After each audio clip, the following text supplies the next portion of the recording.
What an absolutely wonderful thread. The Birdman has been making awful videos defending the sinking ship that is the MCU, and I hope EFAP tears one of his videos apart someday. Oh, I love this. This is amazing. So obviously this person has a problem with my Everything Wrong with CinemaSins Ant-Man video. He says the Birdman has been making awful videos with an S defending the sinking ship that is the MCU. What I find interesting here is this is like the first MCU video in a while that I've made. I mean, let's count them out. This is Ant-Man and the Wasp. That was the one that's under contention here. Then we got Thor: Love and Thunder, which was 2 months ago, and 1, 2, 3, 4, 5, 6, 7, 8, 9, 10, 11, 12, 13, 14 videos ago. 3 less if you discount the voiceover videos. Then before that, we have Bullet Train, The Dark Knight, Blade Runner, Black Panther, a review for a couple movies, including The Flash, a review for Spider-Verse, which is not MCU, Blade, Demolition Man, The Little Mermaid. Then I had a whole video defending the MCU, and we'll get to that in a moment. But I mean, where's the rest of the MCU videos? Like, you have this one, which is Quantumania. That doesn't count because that's, you know, what you're talking about, and it's a fucking movie review. But what else are we talking about? I mean, look, these are all the videos I've uploaded. This is an MCU movie. This was 10 months ago. The point is that I make videos on everything. I've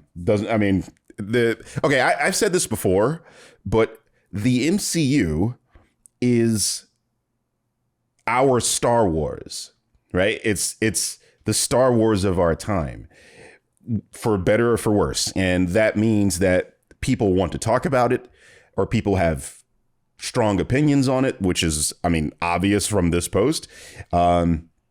So it's something that I think most YouTubers, at least in the film space, talk about. And yeah, I'm pretty sure, you know, maybe like Mauler talks about Marvel. I don't really watch Mauler's videos, but you know, I'm pretty sure he talks about them for better or for worse.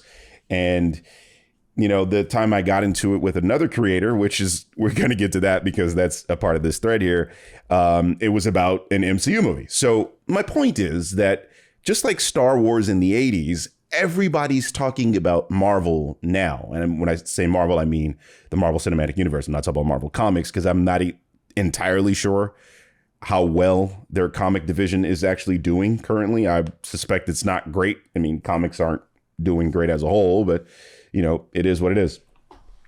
My point is, in the film space, we are all talking about Marvel, and that means I have to talk about Marvel. I mean, my thing is I go after CinemaSins. So, you know, when CinemaSins makes a Marvel video, I inevitably will get to it.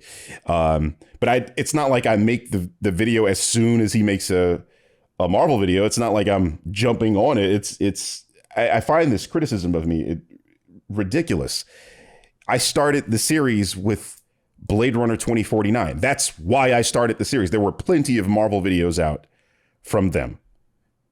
I could have done that. I didn't, you know. My focus is actually science fiction, and that's what I enjoy the most. But let's get into this. So even 3 minutes into the video, he's already making such fantastic arguments as Rotten Tomato scores are reliable measurements of quality, and popular movie equals good movie, and movie is like the comics equals good movie. This dude is insufferable. Every single thing you said is a straw man. Every single one of these. I didn't say any of that. None of that. The argument Jeremy put forth was, has Marvel lost the goodwill of the community, of the general audience? Have they lost the goodwill? The MCU.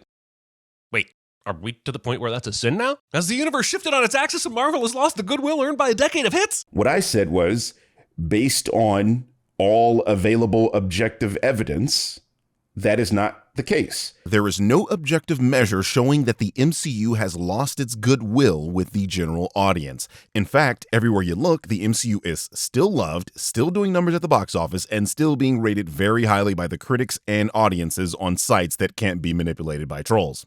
How do you measure whether a film series has lost the goodwill of its audience?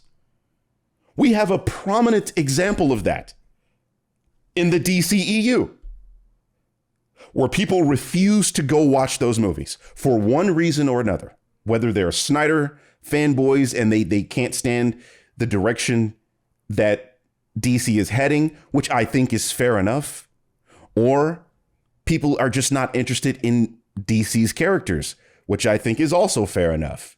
We have a prominent example of that. People aren't going to the theaters. What was the box office for Blue Beetle? I don't think it was that great. Let's actually look it up.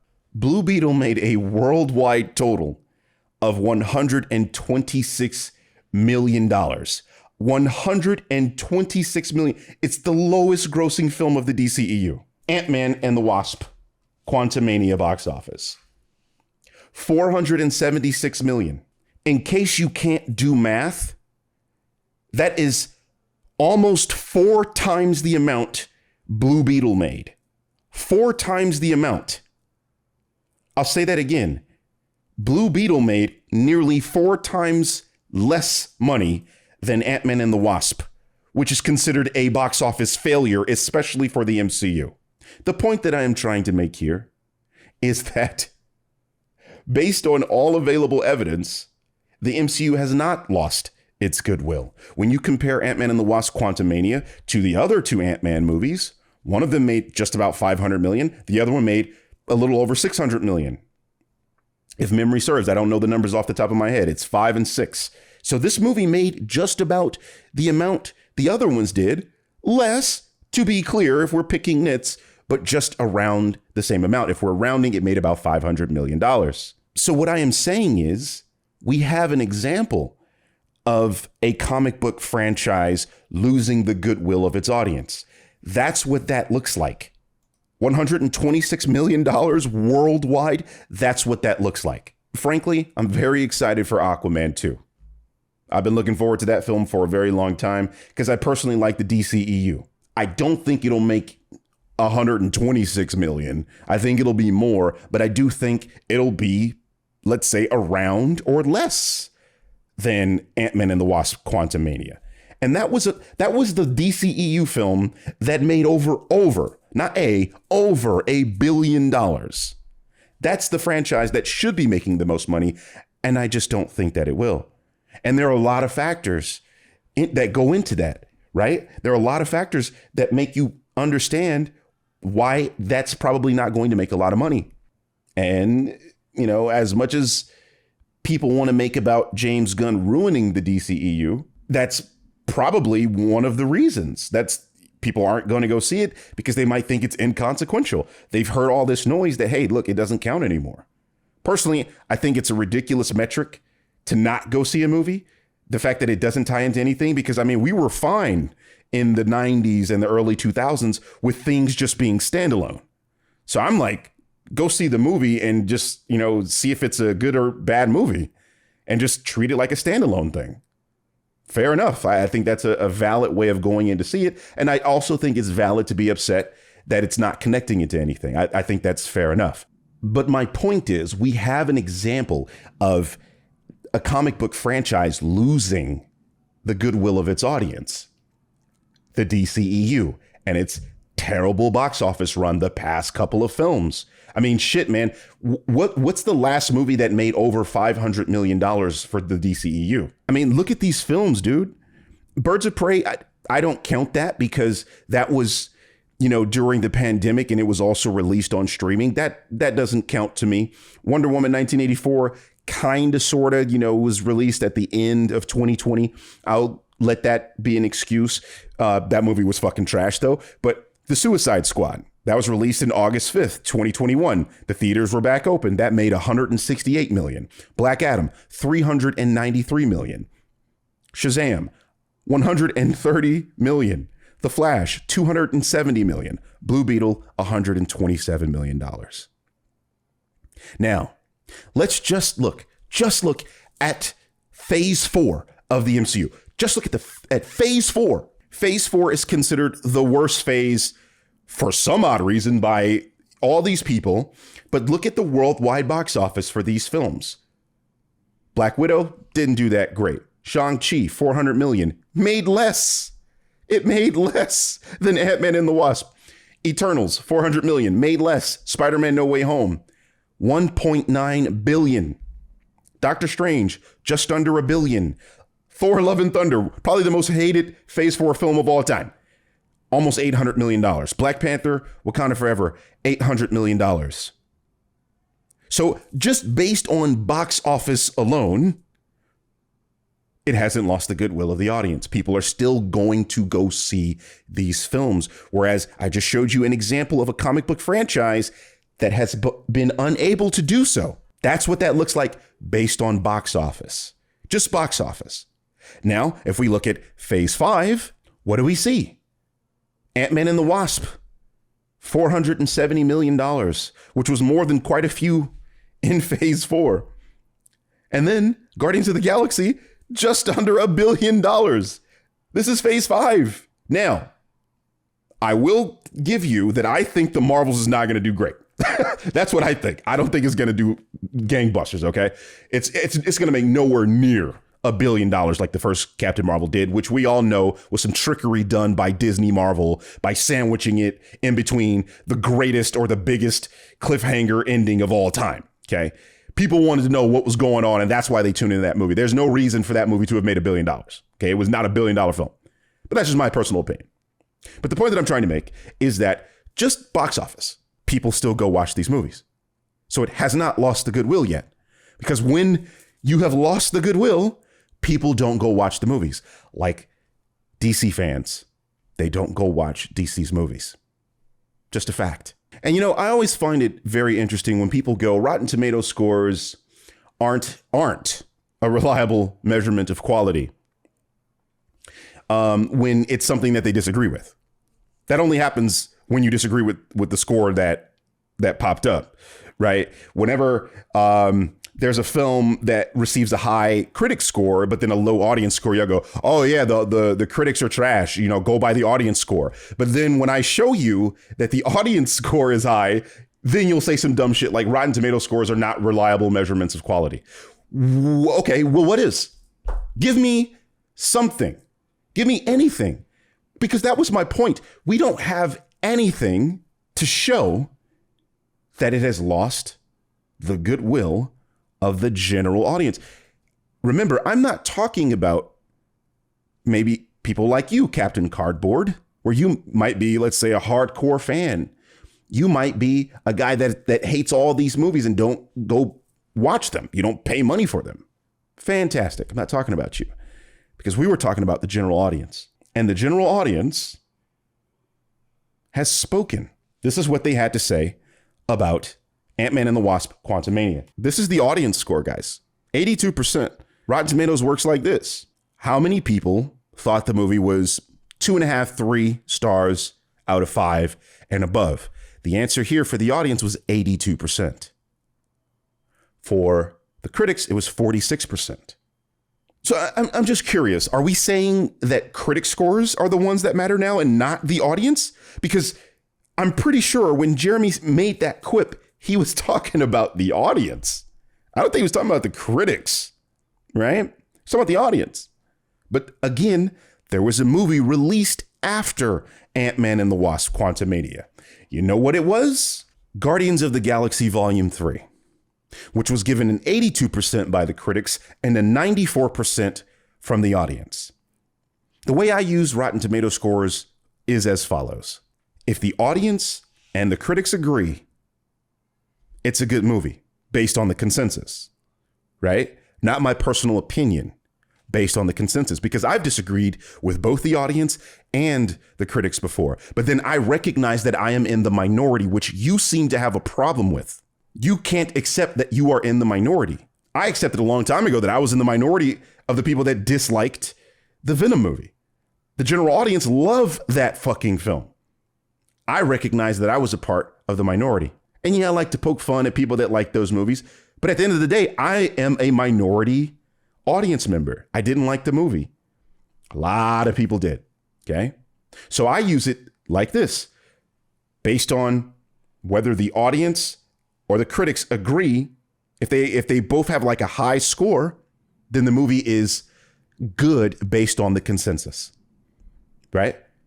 I might have my opinion that agrees or disagrees with them, but based on the consensus, it's considered good.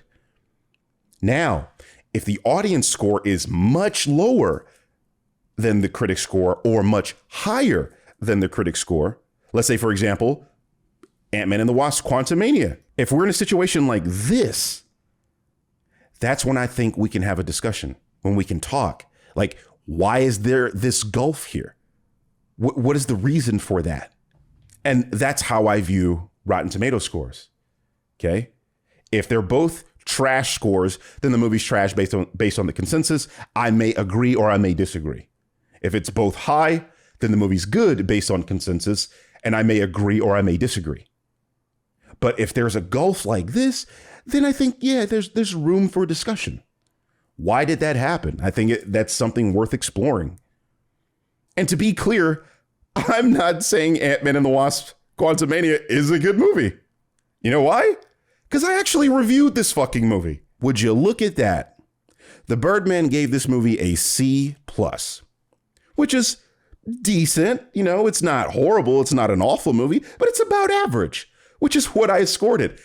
I was directly in between the audience score and the critic score. Imagine that. So no, I'm not saying Rotten Tomato scores are reliable measurements of quality.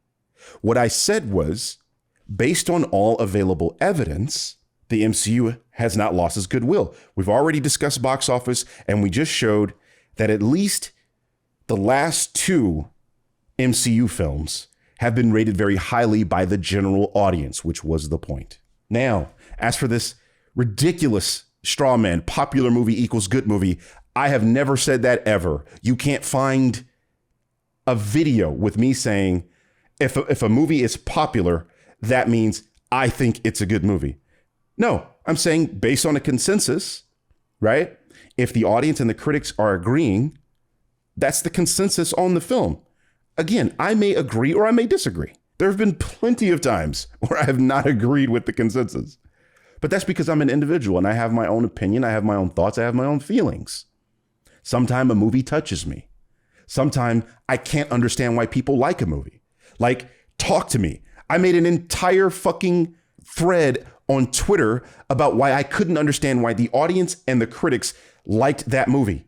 I went on an entire unhinged, maybe unhinged rant. That's probably the best way to put my rants. I like to think that I'm unhinged at times, where I was saying the entire argument was, I don't agree with the audience and the critics. Like, that's public. You can go see that. That's what I'm really saying. So this ridiculous point that you're making here, that's never something I've ever said. And I'm very public about my thoughts and feelings on ratings and how people criticize movies and how people consume media. I'm very fucking public about this shit. I don't understand how people can sit there and say these things for which there is videographic and photographic evidence of me saying the opposite. By the fucking way, that same thread, perfect example of why box office means absolutely nothing when comparing films. I made this tweet thread a month ago. It is still on my Twitter. It is publicly available. You can literally see me arguing against the idea of the box office making a movie good. Do you see how you have failed in understanding anything that I'm ever saying? The point that I was making in the CinemaSins video, I was arguing against what Jeremy said. He said, has the MCU lost the goodwill of the audience? And I said, based on all available evidence, such as the box office, such as review aggregate sites that can't be manipulated or like review bombed, I don't think so. Unless you have competing evidence. Please show it to me. What are you basing your concept of the MCU failing? You said the MCU is a sinking ship. Based on what? Based on what? Some fucking YouTubers that keep telling you, oh, the MCU is woke now. It's gonna be failing. Go woke, go broke. And then every single fucking time it doesn't happen, you motherfuckers lose your minds. It's gonna happen one day. Yeah, I mean, I think everything eventually crashes. You can't be peak at all times. The two greatest basketball players of our generation, Michael Jordan and LeBron James, have both peaked and then valleyed. It's happened. It happens to everything. So if you keep banging that drum, the MCU is going to fail. Yeah, it's going to fail one day. My point is that it hasn't happened yet. No matter how much you dislike a thing. And then the last thing I want to touch on, movie is like the comics equals good movie. For fuck's sake. I don't even know what to say to that. I've never, ever said that. It's just, you're just lying. Why does this have 31 upvotes? What the fuck? This is a lie. The three things you said about me are all lies. Rotten Tomatoes scores are reliable measurements of quality. That's a lie. Popular movie equals good movie. That's a lie. Movie is like the comics equals good movie. That's a lie. That's a fucking lie. I've actually made the argument that the MCU is wildly comic inaccurate. But then there are movies that are good. Like, I literally said that, okay? The fucking video that you're referring to with me defending the MCU, I said that. When Marvel Studios came along and not only had these characters look like themselves, but also retained the spirit of these characters, this Marvel fan became a fan of the MCU. I have never thought the MCU was book accurate, but the two most important aspects of these characters were there: their appearance and their characterization. I personally believe these are the main reasons the MCU worked for over 10 years, in addition to having competent people at the helm, something Sony, Fox, and Warner Brothers didn't at the time. Of course, not everything was perfect. Spider-Man's love interest is Michelle Jones. They barely touched on Iron Man's alcoholism, and Supergiant was entirely missing from Cole Obsidian. And that, calling Black Dwarf Cole Obsidian, because apparently that is too offensive, even though it is a reference to a star phase, just like the character of Supergiant. Get it?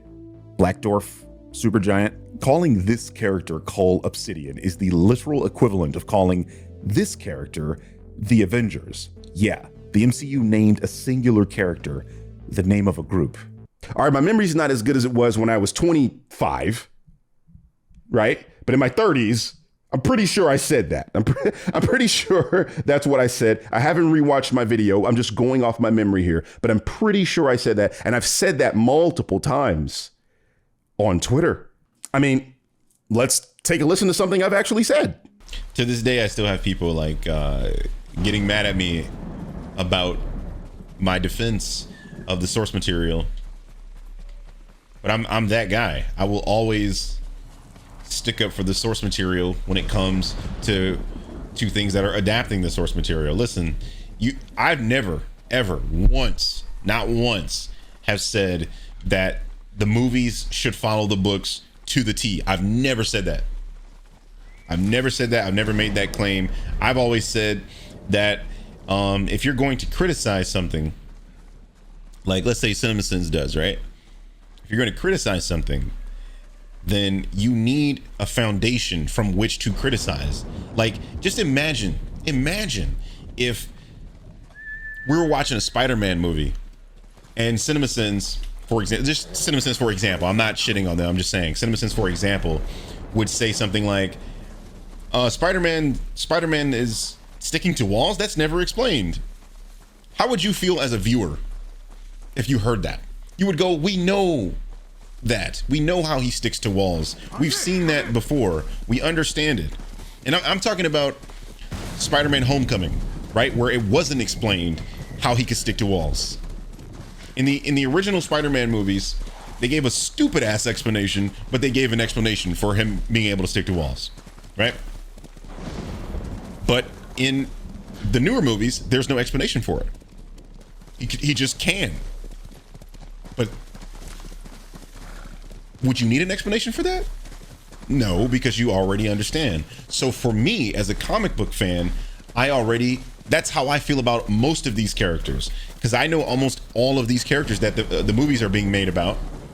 So my position has always been, if you're going to criticize something as simple as why can Captain America do this, my thing is like, then read the comic books. Because the character is not coming out of fucking thin air. He's based on something. He's based on a comic book.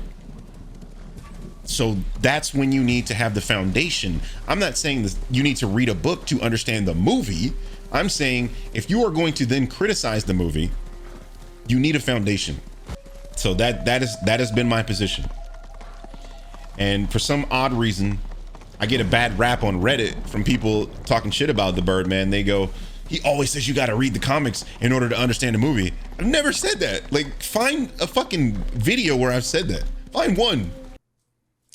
And they have yet to find one.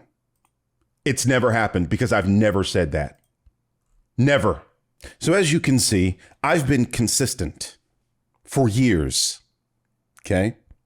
The only time I ever invoke comics is when I'm saying, well, look, the character's powers are established in this thing.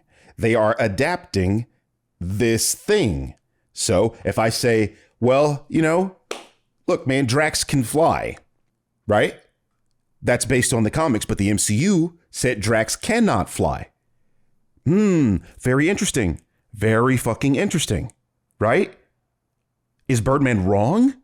No, Birdman is not wrong, because Birdman's position has been, when dealing with comic book characters, their characteristics, their powers, their costume, their personality all stems from a book. And that's where we should be laying our hats when we're talking about these things, until the property that is adapting them contradicts it. And it's at that point where you have differences in the books and the adaptation. And I've been okay with that for the past, almost 25 years? I liked the original Spider-Man movies. I'm on the record as telling people that I don't think they should have done the stupid CETA on Peter Parker's fingers, right? Because that's not comic accurate. I don't particularly like that, but I still like the movie. I still rate the movies very high. Well, not Spider-Man 3, but the first two at least. I think the first two Spider-Man movies are fucking baller. But there are comic inaccuracies, which I will point out, but I will never dock a movie for not being comic accurate. That's never happened. You can't find a video of me docking a movie a fucking point because it wasn't accurate to the source material. What the fuck are you talking about? You fucking idiot? Why get on here and spread lies and then try to invoke Mauler and EFAP to get us to fucking fight? For what? Because you don't like the MCU these days? Why don't you make the video, you fucking pussy? But you ain't gonna do that. Because you want other people to fight your battles for you. Because you can't actually articulate why the MCU is a sinking ship. Show me evidence, man. You are a part of the loud minority, and that's fair enough. I think your opinions are fair. I think it's okay to criticize the MCU. I do it. Motherfucker, have you watched anything from me? Are you serious? But the argument that I was making for the umpteenth time was that we don't have objective evidence. Jeremy is famous for trend surfing. He's famous for trying to optimize his videos based on what the internet is saying about something, right? Whenever a new movie comes out, you bet your ass in that week, a CinemaSins video is going to be tangentially related to a movie that's coming out. What am I talking about? Where am I going with this? Well, CinemaSins bases their talking points of their videos on what they believe to be the temperature of the room. And yes, on Twitter and the internet in general, there are a lot of people talking shit about the MCU. That exists. That's a thing, right? So Jeremy based his talking point on that. And me, I don't base my talking points on the temperature of the room. I famously talk shit about Christians in, if I make 3 videos, I probably talk shit about them in 1. It's like 33% of the time. I famously talk shit about right-wing politics and left-wing politics because I don't give a fuck about people's personal opinions about things. I don't care about your opinion. I care about facts and statistics and logic. That's what I care about. That's what I believe in. So I like to see evidence. So when examining Jeremy's claim when I was writing my video, I'm like, let me just take a look and see where the box office is for the MCU films. And let me maybe compare it to something comparable like the DCEU, or just really anything, like any other movie, really, and let's see what the audience thinks of it. Let's see what the critics think of it. And let's boil all that down to a line in a comedic video. Not a line, but you know what I mean. One point that I was making in the video. And that point was, well, based on everything I can see, that's not the truth. And now let's just quickly address some of the comments. I think they're ridiculous. These people don't know me, obviously. So I can give them the benefit of the doubt just based on that. But mostly strawman and ad hominem in my videos. Really? Bro, I have never strawman anybody. Ever. My entire thing is showing what people said and then responding to that. Ad hominems, maybe. My character Birdman is, he shits on Jeremy, the character, but that's acting. It's a part of my character and his personality in that universe. I made a whole video on that explaining the Everything Wrong with CinemaSins series and how I play a character in those videos where the criticism is real, but the antics are not. So again, this seems like a person that just doesn't know me. So, I'll give them the benefit of the doubt, but apparently this motherfucker knows me, right? He says, I'm bad at what I do. My video defending the MCU must be this, but longer. It's like, fam, watch the video and then make a criticism. My comment section is open. I'm very fucking famous for engaging people in the comment section. Go ahead, watch the video, make your points, and let's talk about it. Don't come over here saying it must be this. Motherfucker, watch it.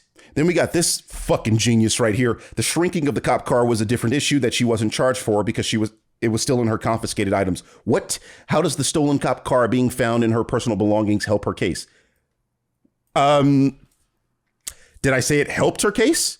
It's like you people have no fucking media literacy at all. In the video, Jeremy was making the point of, well, she got arrested for shrinking a cop car.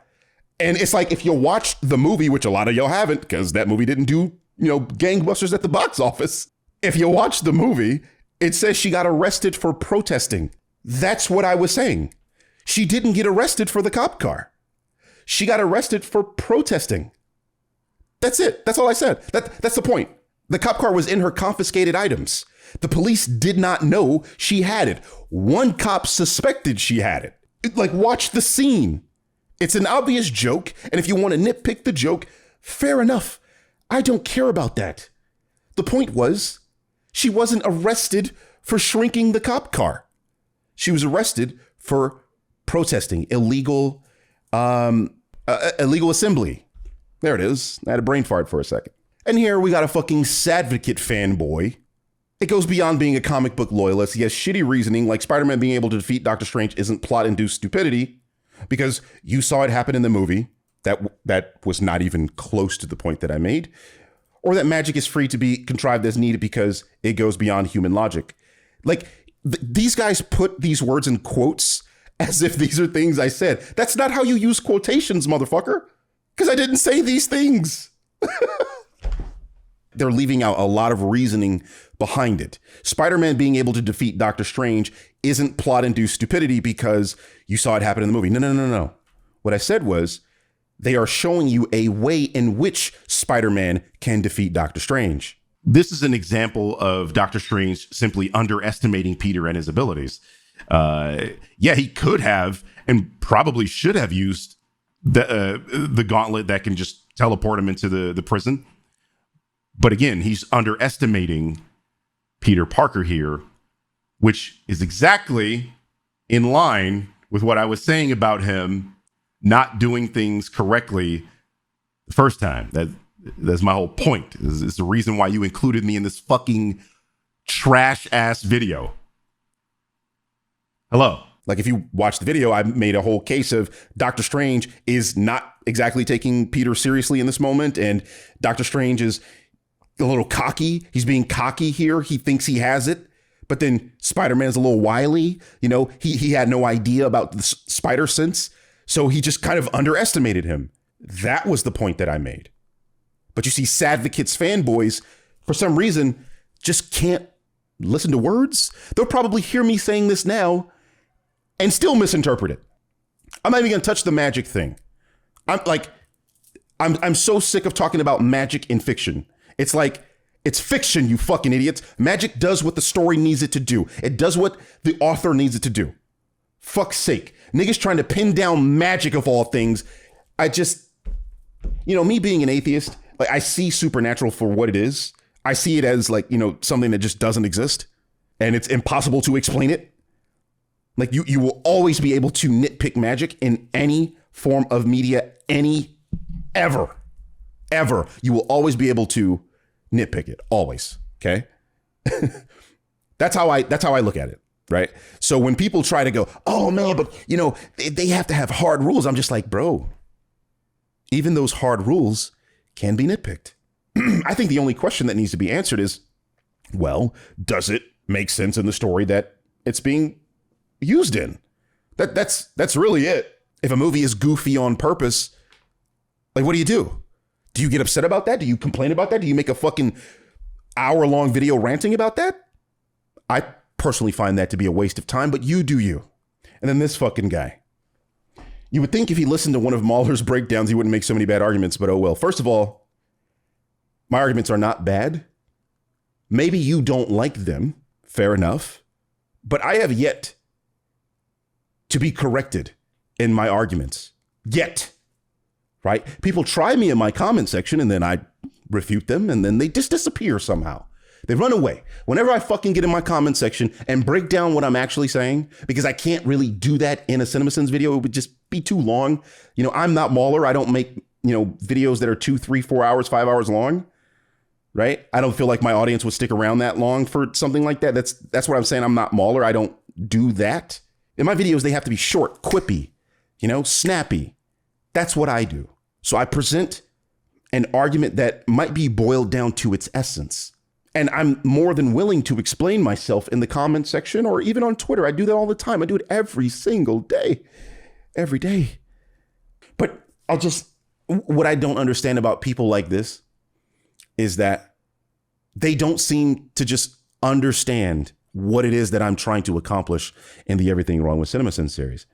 And it's literally to refute the words that are coming out of the Jeremy character's mouth. That's it.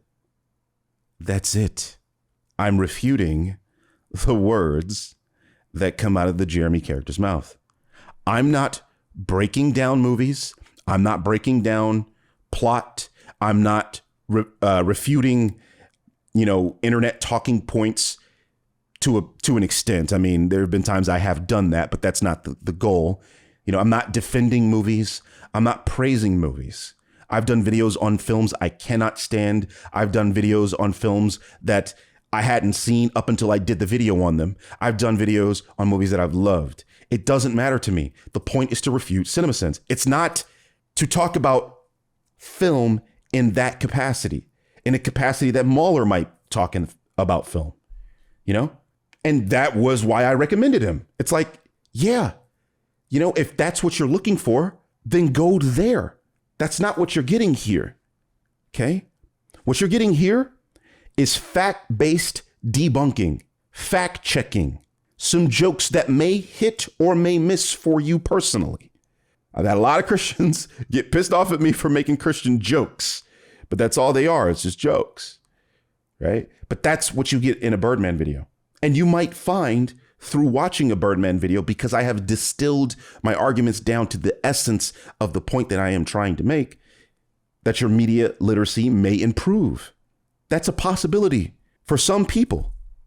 Some people may have media literacy that far surpasses my own. And I think I'm pretty good. And then they might not find as much value in my videos, right? And that's fair enough. I've never begged anybody to watch my shit. I don't do that. I make videos, people come, they watch them. That is what it is. I said on Twitter before, look, man, I feel uncomfortable when people try to recommend me as an alternative to CinemaSins, you know, because people don't like some of the things CinemaSins says. And I also say some spicy shit. All I'm simply saying is this. If you're going to come for me, make sure it's about shit that I've actually done or said. Don't ever come after me with these types of straw men and then, like a little bitch, beg for EFAP or Mauler to go get him because you too chicken shit to come after me yourself. Make a video. I did. Now you need to boss up. Fuck out of here.